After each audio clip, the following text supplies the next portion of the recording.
The state opposition says the O'Farrell government is pandering to the Shooters and Fishers Party to help get its legislation passed.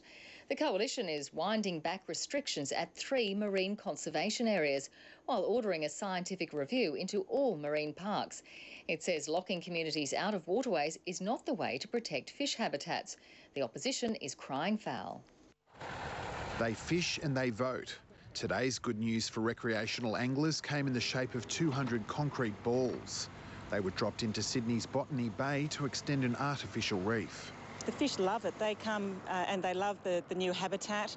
It's great for the fishermen, obviously, as well. So it's a real win-win situation. Another win for the fishing lobby is the recent decision to wind back restrictions Labor introduced at the Solitary Islands, Fish Rock and Green Island and Jervis Bay. At 5 minutes to the election, a couple of things did happen from the Labor government. There were accusations that that was done over Greens' preferences.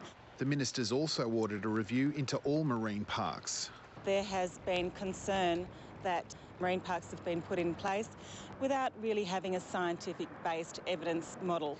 There's an enormous volume of evidence from overseas and here in Australia to demonstrate that reducing fishing pressure increases fish stocks. The opposition believes the Premier's trying to win over the Shooters and Fishers Party, which holds the balance of power in the upper house. He said he'd do no deals. What we're seeing is our fragile marine environment up for grabs so he can get the numbers in the Legislative Council.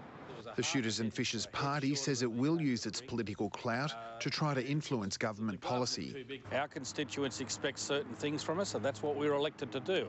I will continue to push our agenda. The government says its fishing policy has nothing to do with other political parties and is something it took to the election. Mark Tobin, ABC News.